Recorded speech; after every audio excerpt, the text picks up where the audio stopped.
Good morning dear students. Gayatri school के online platform पर सभी विद्यार्थियों का हार्दिक स्वागत है। आज के लेक्चर में हम 12th क्लास मैथमेटिक्स के चैप्टर नंबर फर्स्ट के लेक्चर नंबर 6 में कंपोजिट फंक्शन अर्थात संयुक्त फलन को आगे बढ़ाते हुए बात करेंगे।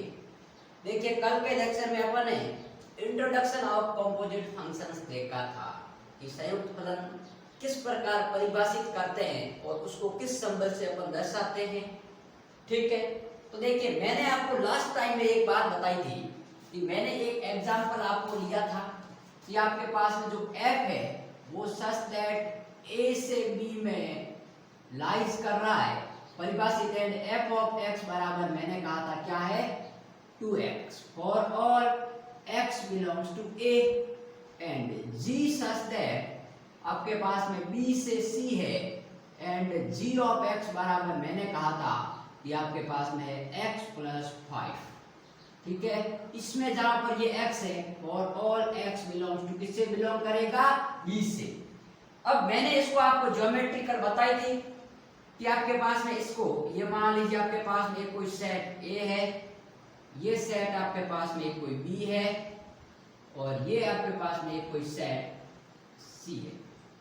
ये a है, ये b है और ये c है। ये आपके पास में क्या है f है, और ये आपके पास में क्या है g है। अब इसके मैंने एलिमेंट लिए थे 1 2 3 और 4 लिए थे। कल का ये एग्जाम्पल बता रहा हूं, तो इसका अपन 2 टाइम्स करेंगे, ये होगा 2 4 6 और 8। और अब देखिए g कहां से बिलोंग कर रहा है b से c, x कहां से b से लाइज कर रहा है, तो ये क्या होगा x प्लस 5, तो ये हो गया 7 9 11 और 30। ये आपके पास में टर्म आएगा। और मैंने कहा था कि यदि अपन a को c से परिभाषित करेंगे, इसको मैंने कहा था composite of f and g अर्थात गॉस। अब मैंने कहा था कि आपको ये बताना है कि क्या इसी फंक्शन के अंतर्गत फॉर्म अर्थात f ऑफ g परिभाषित होगा या नहीं। परिभाषित होगा तो इसकी वैल्यू क्या होगी। तो देखिए, अपन देखते हैं फॉर्म ऑफ x। तो फॉर्म ऑफ x का मतलब क्या है f of g of x। ठीक है, f of g of x, g of x की वैल्यू क्या है भाई x प्लस 5, तो ये हो गया f ऑफ x प्लस 5, और f ऑफ x की वैल्यू क्या है 2x, तो अब x की जगह क्या है x प्लस 5, तो 2 टाइम्स x प्लस 5 बराबर 2x प्लस 10। ठीक है, तो अब मेरी बात सुनिए, फॉर्म का डोमेन और कोडोमेन क्या होगा ये तो आपको फाइंड करना है, क्योंकि परिभाषित होगा या नहीं।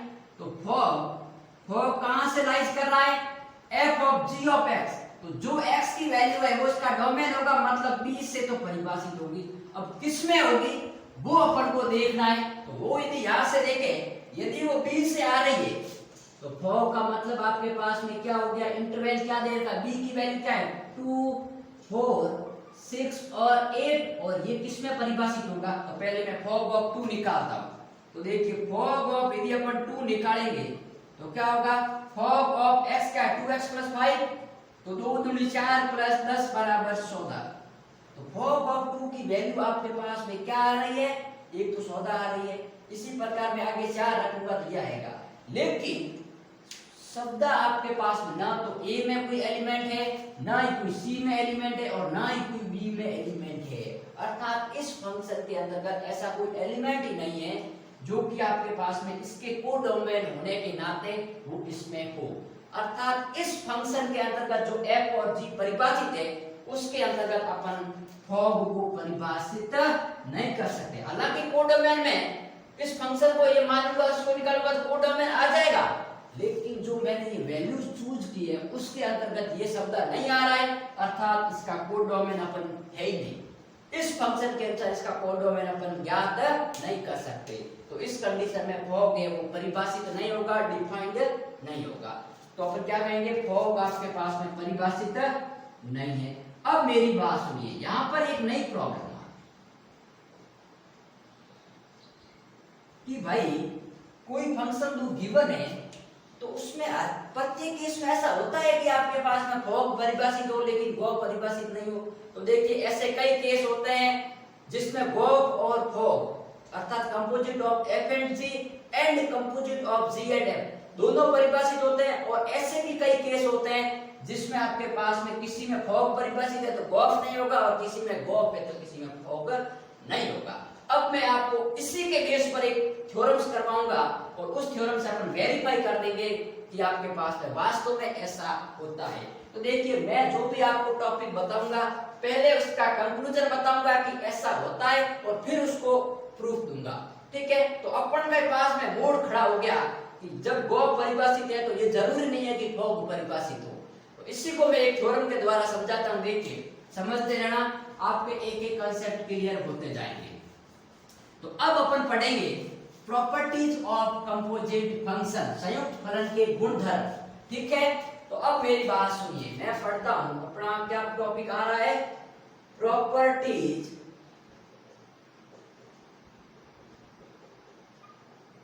Composite function.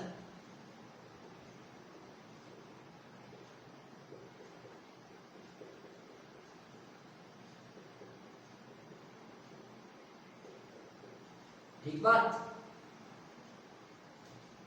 पीछे वाला यदि आपको कंसेप्ट समझ में आया तो इसमें कोई दिक्कत नहीं आए। इसकी पहली प्रॉपर्टी, फर्स्ट प्रॉपर्टी क्या है? हिंदी में इसको बोलते हैं संयुक्त फलन के गुणधर्म। क्या बोलते हैं? संयुक्त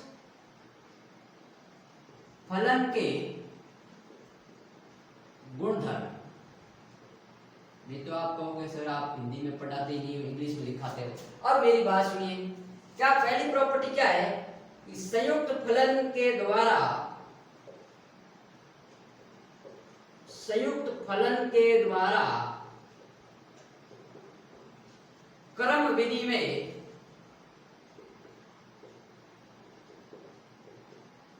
गुण का, क्रम विनिमय गुणधर्म का पालन करना आवश्यक नहीं है। पालन करना आवश्यक नहीं है, नॉट नेसेसरी, आवश्यक नहीं है। इंग्लिश में क्या कहेंगे? द कंपोजिट्स ऑफ फंक्शन या कंपोजिशन ऑफ फंक्शंस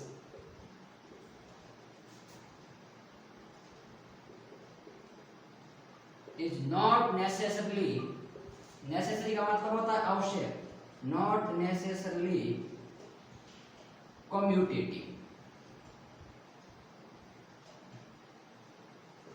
अब मेरी बात सुनिए, कम्यूटेटिव का पहले तो समझो कम्यूटेटिव क्या होता है। मैंने आपको मैट्रिक्स में भी बताया था कि यदि आपके पास में कोई, आपके पास में क्या है? कंपोजिट है तो फॉग है, गॉफ है। यदि आपके पास में फॉग और गॉफ दोनों बराबर आ जाए तो उसको बोलते हैं ये क्या है? कम्यूटेटिव है। अर्थात इसके लिए अपन को ये प्रूव करना होता है कि फॉग ऑफ x की वैल्यू यदि गॉफ ऑफ x के बराबर आ जाए तो उस कंडीशन में ये फंक्शन कम्यूटेटिव होता है, और यदि बराबर नहीं आता है तो कम्यूटेटिव नहीं होता है। ठीक है, तो अब मैं देखता हूं, मैं फंक्शन लेता हूं f such that a से b में एंड g लेता हूं एक आपके पास में g such that b से c में, कल वाला ही फंक्शन ले रहा हूं। अब f such that a से b और g such that b से c। ठीक है, अब यदि मैं इसको मैपिंग बनाऊं तो ये बनेगी मैपिंग, ये a है, ये b है और ये c, ये f है, ये g है। अब मेरी बात सुनिए, f such that a से b और g such that a से b, तो इसमें मैं गॉफ को परिभाषित मैंने कल किया था, और गॉफ कहां से कहां तक आया था? a से c में परिभाषित हुआ था। और परिभाषित होने का मैं रीजन बता देता हूं। कल मैंने समझाया था इसका डोमेन होगा वो आपके पास में सेट a होगा, और को डोमेन क्या होगा आपके पास में? Set c। तो ये होगा आपके पास में गॉफ। अब यदि आपको पता लगाना है कि गॉफ या फॉग परिभाषित हो रहा है या नहीं, तो मैं सीधा तरीका बताता हूं। देखिए कि यदि किसी फंक्शन के अंदर का गॉफ होने का मतलब क्या है कि जो f का परिसर जो लास्ट में दिख रहा है आपके पास में, लास्ट में क्या है? f। तो जो f का परिसर है वो सबसेट होना चाहिए, आगे जो एलिमेंट है उसका प्रांत। अब याद कैसे रखना है, हालांकि मैंने समझा दिया कि कैसे आता है, मैंने कल समझाया था इसका डोमेन और कोडोमेन निकालना, लेकिन तरीका याद रखने का बताता हूं। पहला क्या आता है प्रांत, और बाद में क्या आता है परिचय। ठीक है, तो जो F का परिसर है वो C सबसेट होना चाहिए G के प्रांत का। ठीक है, अर्थात ये आपके पास इसका अपन को देखना है प्रांत और लास्ट वाले का देखना है परिसर। अब देखिए इसके अंतर्गत F का परिसर, F कौन सा फंक्शन ये है, तो F का परिसर क्या होगा, जो इसके अंदर जितनी मैपिंग होगी अर्थात f ऑफ x होगा।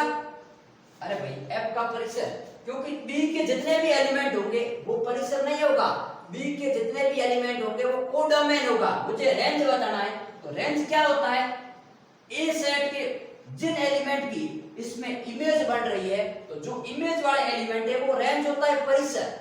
ठीक है, अब जैसे मैं ये कहता हूं कि मान लीजिए आपके पास में एक फंक्शन है और ये एक 2 3 और 4 है, यहाँ पर मान लीजिए आपके पास में A B और C है, ये इससे हो रहा है, ये इससे हो रहा है और ये भी इससे हो रहा है।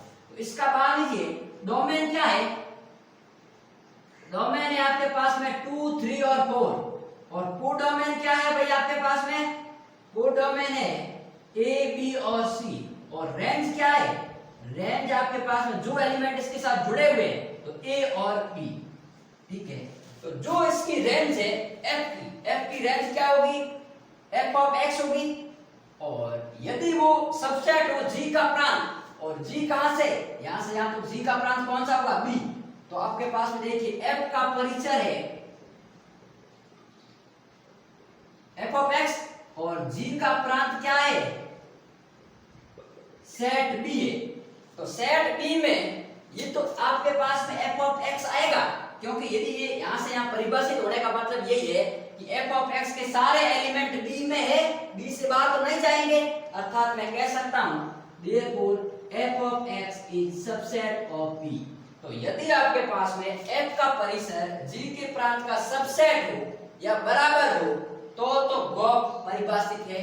अब देखिए फॉग, तो फॉग निकालना हूं तो f ऑफ G, तो अब मैं कह रहा हूं कि आपके पास में ये कहां से कहां डिफाइन होगा, तो देखिए G का परिसर, तो लास्ट में कौन आ रहा है G, तो G का परिसर आपके पास में किसका सबसेट होना चाहिए, F के प्रांत का, तो F के प्रांत का। अब मेरी बात सुनो, G का परिसर क्या है, G का परिसर है आपके पास में G ऑफ x, अर्थात मैं यदि बात करूं तो सेट C है, यदि मान लो पूरे एलिमेंट जुड़े हुए हैं, जैसे आपको ये कह दिया 1 2 3, और इसको मैंने कह दिया 2 और 4 और 6, और इसको कह दिया मैंने आपके पास में 7 और 9 और 11। कल वाला क्वेश्चन ही ले रहा हूं, ये 2x है और ये x + 5। ठीक है, तो इसमें आपके पास में देखिए जो इसकी रेंज है वो क्या है, 7 9 11 कोडोमेन के बराबर है, तो C। तो जो G का परिसर है वो आपके पास में क्या हो गया, C हो गया, इज अ सबसेट ऑफ, ये मैं C थोड़ा बड़ा बना लेता हूं, is a subset of F का प्रांत क्या है A, डोमेन क्या है F का A। लेकिन आपके पास है, मेरी बात बताओ कि इसके एलिमेंट का इसके कोई भी एलिमेंट से नहीं जुड़ा हुआ है, मतलब सबसेट कब होता है C के सारे एलिमेंट A में हो। मैंने सबसेट की डेफिनेशन आपको फर्स्ट लेक्चर में बताई थी, यदि C है वो A का सबसेट कब होगा, जब C के सारे एलिमेंट इसमें हो, लेकिन इसमें तो नहीं आ रहे, तो C is not a subset of A, hence fog है वो आपके पास में परिभाषित नहीं होगा, परिभाषित नहीं है। अब देखिए मेरी बात सुनिए, यदि फॉग परिभाषित ही नहीं है तो फॉग और गॉग तो क्या होंगे, बराबर नहीं हो सकते। तो पहले केस में तो आपके पास में ये हो गया कि ये कम्यूटेटिव नहीं है, जब f सबसेट A से B और G सबसेट B से C में है, ये तो पहला केस है। अब मैं सेकंड केस लेता हूं, सेकंड केस में क्या कर रहा हूं, देखिए बात समझने की कोशिश करना, थोड़ा धैर्य रखना और अपन बात को समझने की कोशिश करते हैं। ये तो फर्स्ट केस हो गया, ठीक है। अब सेकंड केस क्या लेता हूं मैं, सेकंड केस लेता हूं, ये तो फर्स्ट केस हो गया। मैं कह रहा हूं कि इफ यदि A का मान C के बराबर हो जाए, क्योंकि मुझे ये तो लाना है कि C is the subset of A, तो ये परिभाषित होगा, क्योंकि पहले तो अपन को परिभाषित करना है कि यदि A बराबर C हो जाए तो f सच दैट कहां से कहां परिभाषित होगा, f a से b में होगा and g such that b से c में, लेकिन c का मान a के बराबर है तो b से a में हो गया। इसका मतलब क्या है कि ये एलिमेंट है, ये ऐसा होगा, ये और आगे कह सकते हो वापस या तो a या फिर इसके वापस इसमें इमेज आ रहा है a b और a, मतलब ये आपके पास में क्या हो गया f हो गया और b से a में वापस क्या हो गया f हो गया। ठीक है, अब मेरी बात सुनिए, मान लीजिए ये एलिमेंट x है, ये y है और ये वापस क्या होगा x ही तो होगा भाई, क्योंकि a सेट है, ये a है तो आपके पास में। अब हो सकता है कि इसमें कोई एलिमेंट ऐसा हो जिसकी मैपिंग नहीं हो, ठीक है, लेकिन सेट के एलिमेंट वही होंगे, लेकिन कोई भी एलिमेंट ऐसा हो सकता है जिसकी मैपिंग नहीं होगी। अब मेरी बात सुनिए कि यदि आपके पास में ऐसा है तो उस केस में मैं क्या कह सकता हूं कि गॉप होगा, वो गॉप क्या होगा, f का परिसर, f का परिसर क्या है भाई, ये है, और आपके पास में g का प्रांत, तो g का प्रांत क्या है, g कहां से है, सॉरी ये g है, तो g का प्रांत b, तो इसका सबसेट है, तो गॉप तो परिभाषित हो गया कहां से कहां तक आपके पास में a से a में। अब a से a में क्यों, क्योंकि यहां से यहां पे परिभाषित होगा, ठीक है, तो ये तो हो गया गॉप a से a में परिभाषित। ठीक है, अरे भाई कैसे, मैं बताता हूं, गॉप ऑफ x, गॉप ऑफ x मतलब आपके पास में क्या आएगा, g of f of x, और g of f of x का मतलब f ऑफ x का मान क्या आ रहा है y, तो ये हो गया y, और y का वापस अपन g ऑफ y करेंगे तो क्या आ रहा है x, आ रहा है नहीं आ रहा है, तो गॉप ऑफ x का मान आपके पास में x आ रहा है, और x किसका एलिमेंट है, इसी a का एलिमेंट है, तो गॉप कहां से कहां परिभाषित होगा, a से a में परिभाषित होगा। और फॉग निकालता हूं तो फॉग, अब फॉग कहां से, इसका आपके पास में रेंज क्या होगी रहेगी भाई, फॉग क्या लिख सकता हूं मैं आपके पास में f ऑफ g, और g का डोमेन होगा, वही तो इस फॉग का डोमेन होगा, वो क्या है y, तो ये हो गया g ऑफ y, और g ऑफ y क्या होता है आपके पास में g ऑफ y x, और f ऑफ x का मतलब क्या है y, तो फॉग ऑफ y का मान क्या है y, और y किस में बिलोंग कर रहा है b में, तो ये आपके पास में b से किस में बिलोंग कर गया, 20 में बिलोंग कर गया। अब मैं कहता हूं गॉप व फॉग दोनों परिभाषित है, दोनों परिभाषित है, परंतु बराबर नहीं है, क्योंकि मुझे कम्यूटेटिव लाने का मतलब क्या है, गॉप और फॉग बराबर नहीं है, क्यों नहीं है, परंतु बराबर नहीं है क्योंकि दोनों के प्रांत व सह प्रांत अलग अलग है।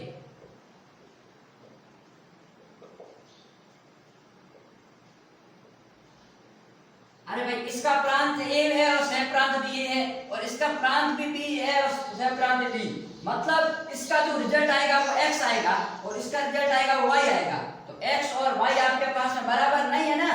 कोई भी दो सेट कब बराबर होते हैं, जब उनके प्रांत और सह प्रांत दोनों बराबर हो जाए, मतलब उसमें नंबर ऑफ एलिमेंट भी बराबर हो और प्रत्येक अवयव भी बराबर हो।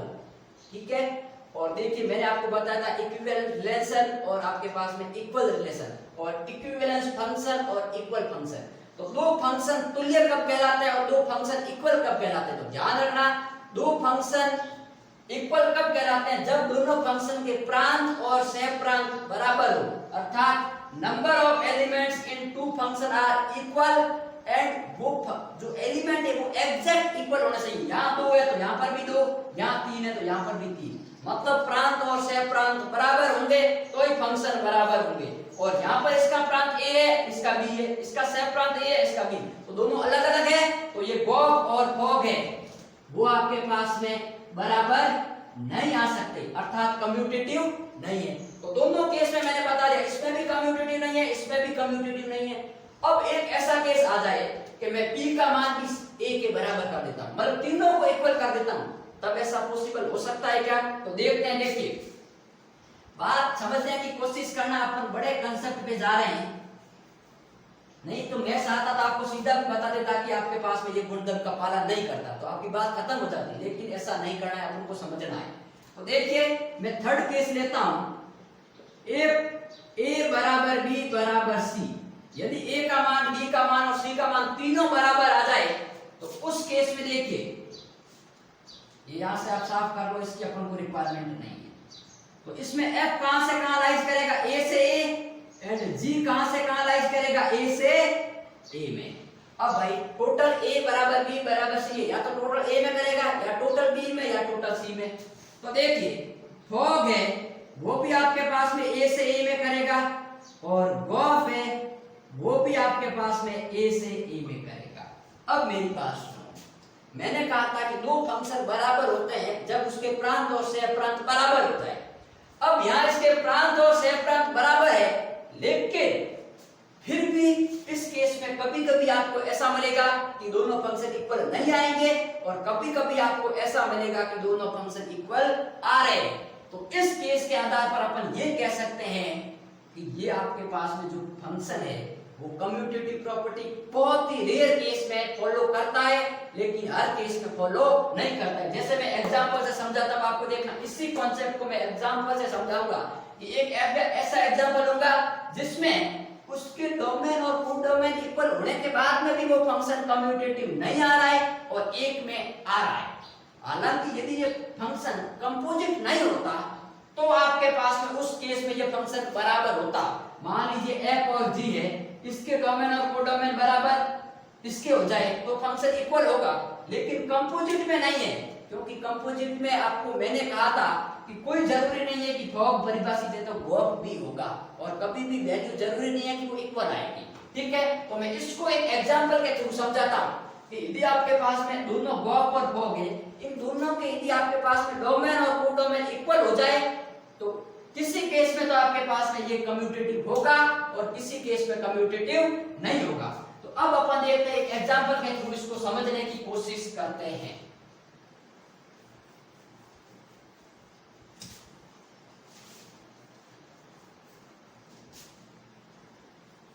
जिसको ये लेक्चर समझना है उसको पहले कल वाला लेक्चर देखोगे तभी समझ में आएगा, वरना नहीं आएगा। ठीक है, मैं एक क्वेश्चन लेता हूं, f such that set of real numbers is set of real number and g such that set of real numbers is set of real number and f of x बराबर क्या है, 2x और all x belongs to r। अरे भाई x किससे belong करेगा, r से, और इसका जो रिजल्टेंट आएगा वो भी r से। और g of x बराबर मैं कह सकता हूं x स्क्वायर और all x belongs to r। ठीक है, एक क्वेश्चन ले रहा हूं, देखिए ध्यान देकर सुनना, f such that r से r and g such that r से r है, and defined as कैसे परिभाषित है, देखिए कि जो f of x है वो तो x स्क्वायर है for all x belongs to r, and g of x है वो x क्यूब है for all x belongs to r। क्योंकि दोनों की डोमेन आपके पास है भाई, r जो है इसका भी डोमेन r, इसका भी डोमेन r, तो x तो r से बिलोंग करेगा। तो अब बात सुनिए, तो s से दो केस लिया जिसमें एक में तो कम्यूटेटिव है लेकिन एक में नहीं है। अब देखिए मैं इसका निकालता हूं, fog of x, तो ये क्या होता है, f of g of x। Question ऐसा है, इसमें आप लास्ट में लिख सकते हो कि फाइंड, या लिख सकते हो फाइंड, या फिर मैं नीचे यहां लिखवा लेता हूं आपको। ठीक है, क्वेश्चन ये फर्स्ट और second, question first and second का क्या है, find gof and fog of x and tell me that the function are composite function are commutative or not। ठीक है, तो फाइंड गॉफ एंड फॉग, तो मैं फॉग ऑफ x निकालता हूं, f of g of x, तो f of g of x का मान क्या है, x स्क्वायर, और f of x का मान 2x, या x की जगह x स्क्वायर है, तो ये क्या हो जाएगा आपके पास में 2 into x स्क्वायर। ठीक है, अब मैं निकालता हूं गॉफ ऑफ x, तो गॉफ ऑफ x निकालूंगा तो क्या होगा, g of f of x, और f of x का मतलब क्या है आपके पास में 2x, तो ये हो गया आपके पास में 2x अर्थात g of 2x, g of x का मान x स्क्वायर है, तो ये क्या होगा 2x का स्क्वायर बराबर 4x स्क्वायर। अब देखिए, अब मेरी बात सुनिए, मैं यहाँ से इसका सॉल्यूशन यहाँ से लिख रहा हूँ, ठीक है, क्वेश्चन है। अब यहाँ पर मैं इससे पहले आपको ये बताना चाहता हूँ कि f such that r से r और g such that r से r, तो gop भी क्या होगा, gop such that r से r होगा एंड fog है वो भी आपके पास में कहां से कहां होगा, r से r। तो आप लिख लेना कि since f such that r से r और g such that r से r, therefore gop है वो भी r से r में होगा और fog है वो भी r से r में होगा। मैंने अभी लास्ट केस बताया था कि तीनों जब a बराबर b बराबर c हो जाए तो gop भी a से a में था और fog भी a से a में था। इसके बाद में ये लिखना, तो अब मैं ये इसके बाद में ये लिखता हूं कि since fog of x is not equal to gop of x, therefore composite functions are not commutative। अब देखिए एग्जिस्ट तो कर रहा है फिर भी कम्यूटेटिव नहीं है। यहाँ पर लिख सकते हो, आपके पास बताइए कि क्या ये कम्यूटेटिव या क्रम बिंदु में गुणधर्म का पालन करता है या नहीं। तो यहाँ लिख लेना सिंस चूंकि fog of x is not equal to gop of x, अतः जो संयुक्त फलन है वो क्रम विधि में गुणधर्म का पालन नहीं करता या क्रम विधि में नहीं है। अब इस केस में देखता हूं सॉल्यूशन, हिंदी में लिखा लेता हूं चूंकि f such that r से r है and g such that r से r है, तो therefore क्या होगा कि fog of है वो भी r से r में लाइज करेगा एंड जो gop है वो भी आपके पास में r से r में परिभाषित होगा। अब देखिए, तो अब मैं निकालता हूं gop एंड fog, तो gop ऑफ x निकालूंगा तो क्या होगा g of f of x, अरे भाई अंदर वाला पहले आएगा, तो f ऑफ x का मान क्या है भाई x स्क्वायर, तो g ऑफ x स्क्वायर और g ऑफ x का मतलब क्या है x क्यूब, तो ये क्या होगा x स्क्वायर की पावर 3, तो ये हो गया x की पावर 6। अब मैं यहां लिखता हूं fog ऑफ x, तो fog ऑफ x का मतलब क्या है f of g of x, तो इसको मैं कह सकता हूं कि g ऑफ x का मान x क्यूब, तो ये हो गया f ऑफ x क्यूब और f of x cube, f of x बराबर x स्क्वायर है, तो ये हो गया x क्यूब का स्क्वायर बराबर x की पावर 6, ठीक है। तो therefore चूंकि fog ऑफ x बराबर gop of x, hence functions of composites are commutative या क्रम विनिमय कम्यूटेटिव, ठीक है। तो मैंने क्या कहा था कि यदि आपके पास में दोनों के डोमेन और कोडोमेन समान आ जाए, क्योंकि यहाँ गॉप का भी domain set of real number है और इसका भी रियल नंबर, इसका भी codomain set of real number और इसका भी रियल नंबर और इसका भी है, तो यदि आपके पास में दोनों बराबर हो जाए फिर भी ऐसा भी होता है कि वो कम्यूटेटिव हो और ऐसा भी होता है वो कम्यूटेटिव नहीं हो। तो मैंने फर्स्ट थ्योरम के आधार पर बता दिया कि जो कंपोजिट फंक्शन होता है वो हमेशा क्रम विधि में गुणधर्म का पालन नहीं करता है, और पहले प्रूफ भी बताया और अब एग्जांपल के थ्रू भी मैंने बता दिया कि दो केस में तो जब उनके डोमेन और कोडोमेन अलग अलग होंगे तो परिभाषित होने का भी सवाल नहीं है, ठीक है, क्योंकि और यदि आपके पास में डोमेन और कोडोमेन इक्वल आ जाते हैं फिर भी जरूरी नहीं है कि प्रत्येक केस में वो कम्यूटेटिव हो। तो ये तो थी आपके पास में फर्स्ट प्रॉपर्टी। अब नेक्स्ट लेक्चर में मैं इसकी एक और प्रॉपर्टी जो कि बड़ी इंपॉर्टेंट है वो है आपके पास में associative property of composite function, कि जो आपके पास में संयुक्त फलन है वो चार गुणधर्म का पालन करता है।